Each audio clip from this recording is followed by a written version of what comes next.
बोखावजायै सनितपुर जिल्ला बड' डिजिटेल खौरांगिरि गौथुमा दिनै सेथि गायसनथाय सान फालिदों।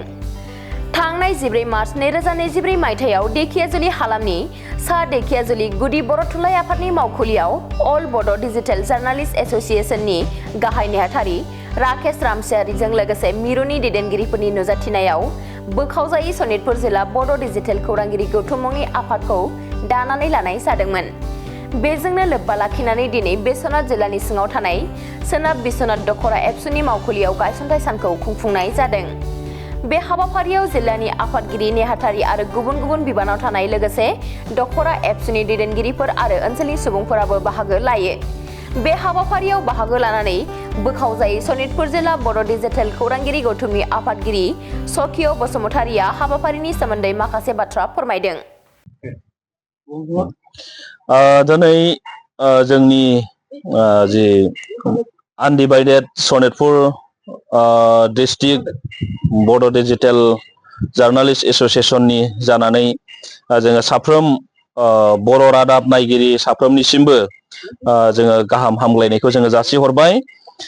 दा दिनै जोङो बिनि गेजेरजों जोङो बेखौनो फोरमायनो सानदों जे जोंनि सनितपुर आनडिभाइडेड सनितपुर जिल्ला जि बड' डिजिटेल जार्नालिस्ट एस'सिएशनखौ थांनाय 2024 मायथाइनि 14 मार्च खालि जोंहा धेकियाजुलिनि सिङाव थानाय जि बाटासिपुर हालामनि जोंहा बेबायदि गुदि बर' थुनलाइ आफादनि मावख'आव सानसेनि हाबाफारि लानानै मिरु आफादनि दैदेनगिरिफोरनि नुजाथिनायाव दानानै होनाय जादोंमोन आरो बेबायदिनो दानानै लानाय जादोंमोन। दा बियो फैयै फैयै जोंहा दिनै नैबे समसिमाव दिनैनि थारिखआव जोंहा बेबायदिनो बोसोरसे आबुं जाबाय आरो बेबायदिनो बोसोरसे महर मोननायजों लोगोसेनो दिनै जोङो बेबायदि बोसोरसे जानायलाय दिनै नैबे गायसनथाय सानखौ अर्थात जोनोम सानखौ जोङो नैबे बिश्वनाथ जिल्लानि सिङाव थानाय सानजा बिश्वनाथ आनसलिकनि दखरा दुलाराय बर' फरायसा आफादनि मावखुलियाव जोङो दिनै बेखौ जोङो लानाय जाबाय आरो जोङो बेखौ खुंनाय जाबाय आरो बै सानखौ गोसोखांनानैनो बै सानाव जे जोङो बेबायदि जिल्लाखौ दानाय जादोंमोन बेखौ दानाय सानखौ जों गोसोखांनानैनो दिनै जोङो बिनि मुङाव जोङो बोसोरसे आबुं महर मोननायनि जि केक हादों जोङो दिनै। दायो बे समाव जोङो मख'नो नांगोन दिनै जोंनि बे हाबाफारियाव जोंनि जिल्ला मोननैनि खौरांगिरिफोरा जोंहा बेयाव दायो जयै दङ, जोङो बाहागो लादों आरो बेजों लोगोसे जोंहा नैबे दखरा दुलाराय बर' फरायसा आफादनि माखासे दैदेनगिरिफोराबो जोंजों बाहागो लादों आरो लोगोसे ओनसोलनि माखासे बेबायदि रायजोफोर बिथांमोनहा बा मेलेमजिबि बिथांमोनहा दिनै बे समाव जोंनि बे हाबाफारि खुंनायाव जोंखौ आबुङै बेबायदि मदद होफैदों। बेनिखाय जोङो बिथांमोननिसिमबो जोङो हामग्लायनायखौ जोङो बावहरनाय जादों। जोङो दिनै नैबे समाव जोङो बुंनांगोन, मानो होनोब्ला जोङो बुङाब्ला जानाय नङा। जोंहा मोनसे समाव जोंहा गोबांनि साननायाव गोबाङा सोंथि खालामनोबो हागौ। जोंहा गोबां सादा सिदा जोंनि रायजोफोरा बेबायदि माखासे मिथियाबो जानो हागौ जे दिनै मानो थाखाय जोंनो बर' खौरांगिरिफोरखौ मानो थाखाय नांगौ आरो बे बर' डिजिटेल खौरांगिरि गौथुमखौ मानो थाखाय नांगौ बेखौ जोंहा गोबां मानसिया हयथ' मिथियाबो जानो हागौ आरो गोबांनि बेलायाव गोबाङा बेबायदि सोंथिफोर गोबांनि गोसोआव थानोबो हागौ। दा बेनिखायनो जोङो बेखौ जोङो नोजोर होदों, जोङो बेखौनो जोङो फोरमायनो सानदों। जोंहा गोबां समनिफ्रायनो जोंहा जि आन्दलनफोर जोंहा जाबोदोंमोन बै समाव जोङो जोंनि माखासे मोनसे फिसा रादाबखौ फोसावनो थाखाय जोङो गुबुन हारिनि आथिंफोर हमनो गोनां जायोमोन। जों फिसा रादाबनि थाखायनो जोङो गुबुन हारिनि खौरांगिरिफोरनि आथिं हमनानै जोङो खुथारै जोङो खावलायनो गोनां जायोमोन। दा बे बेलायाव जोंनि माखासे हंगथनफोरा जोंहा गोबां हारिखौ दैदेनलांनाय बेबायदि हारिनि हंगथनफोरा बेबायदि थांखिफोर लाबोदों आरो थुलुंगा होबोदों जे बर'आवबो जोंनि बर' खौरां फोसावनो थाखायबो जोंनि समायसाफोरखौ जोंनि गामियाव जि जेंनाफोर जादों, जोंनि ओनसोलाव जोंनि हारियाव जिफोर जेंनाफोर जादों बेफोरखौ जाहाथे जोङो ससियेल मिडियानि गेजेरजों फोसावनो हानाय फोसावनो हानाय आरो गोबां रायजोफोरनो मिथिहोनो हानाय आरो सरखारनिसिम मिथिहोनो हानाय बेफोरबायदि जोंनि बर'निफ्रायबो ओंखारनांगौ होननानै बेबायदि गोबांथार थुलुंगा जोंहा गोबां संगठनफोरा बेबायदि जोङो होबोदोंमोन।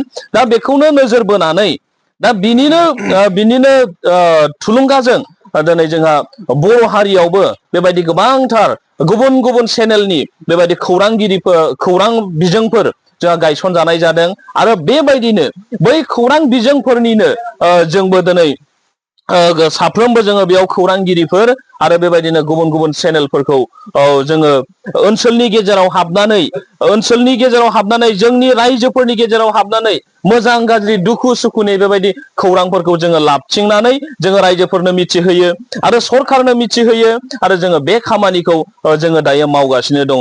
बेनिखायनो जोङो मिजिंथिदों जोंनि नैबे खामानि मावनायाव जोंनि ओनसोलनि बा जोंनि हारिनि जोंनि समाजनि बेबायदि मोजां गाज्रि बेबायदि रादाबफोरखौ मिथिहोनायाव जोङो जेब्लायबो मावलांबाय थागोन आरो जोङो खौरांगिरि हिसाबै जोङो जेब्लायबो बेबायदि मावलांबाय थागोन। बिनिखायनो जोङो आसा खालामदों जोंनि बेबायदि खामानि मावनायाव जोंनि समाजनि बेबायदि खौरां बिजोंनि गेजेरजों समाजनि खामानि मावनायाव जे जोंनि समाजनि गुबुन गुबुन जेखि आफादफोरानो फैयाथों मानो जेखि संगठनफ्रानो फैयाथों मानो जोंनि बर' रायजोफोर आरो गासैबो जेन जाहाथे जोंनि बे खौरां बुथुमनायफोराव आरो जोंनि बेबायदि ससियेल मिडियानि गेजेरजों हारिखौ अनसायनो ओंखारनायाव जों साफ्रोमखौबो जेन मदद होयो आरो जोंखौ थुलुंगाखांहोयो बेखौनो जोङो मिजिंथिदों आरो जोंनि उद्देश्यआबो जोंहा नैबे खौरांगिरि ओंखारनाय आरो बे डिजिटेल खौरांगिरि गौथुम दानाय बेफोर गासैबो ओंथिया जोंहा बेनो। बिनिखायनो जोङो साफ्रोमनिसिमबो जों बेखौनो खावलायगोन जाहाथे जों गासैबो मदद होगोन। दायो नैबे समाव आङो बेखिनिखौनो बुंनानै जोंनि बुंनायखौ बे समाव दोनथ'नाय जाबाय। ढेकियाजुलि बाथासिपुर हालामनि रायजो राजाफोरनि थाखाय गोनांथार फोसावथाय। ढेकियाजुलि बाथासिपुर हालामनि आबि सेन्टार साखाथियाव थानाय बर' बिजोंनि फरायसालि दानसोरां एकाडेमियाव 2025-2026 बोसोरनि थाखाय गोदानै फरायसाफोरनि मुं थिसननाया सोलिगासिनो दङ। बे फरायसालियाव थाखो बिथराइनिफ्राय लानानै थाखो 9सिम मुं थिसननो हागोन। 2020 मायथाइयाव गायसनजानाय बे दानसोरां एकाडेमियाव नोंथांमोनहा नांगौ रोखोमनि फोरोंथायनि खाबुफोरखौ मोननो हागोन, जेरै फराफारि फोरोंनायनि अनगायैबो कम्पिउटार सोलोंनाय, गेलेनाय, आलादा थाखो फोरोंनाय जेरै इंराजि आरो हिन्दी आयदानि सायावबो जर'खायै फोरोंथाय होनाय जायो। बेनि अनगायैबो हौवासा आरो हिन्जावसाफोरनि थाखाय आलादा हस्टेल थानायनिबो खाबु दङ। बेजों लोगोसेनो फरायनायाव उन जानानै थानाय एबा गोसोआव लाखिनो हायै फरायसाफोरखौ आलादायै फोरोंनायनिबो खाबु होनाय जादों। मख'नो गोनांदि बिथराइ थाखोनि मुं थिसननायखौ बेसेन लायालासे थिसननाय जादों। बेनिखायनो गोसो गुदुं दिथागिरि नोंथांमोनहा गाव गावनि गथ'फोरखौ दानसोरां एकाडेमियाव मुं थिसननो गोसो दङब्ला थिसननो हागोन।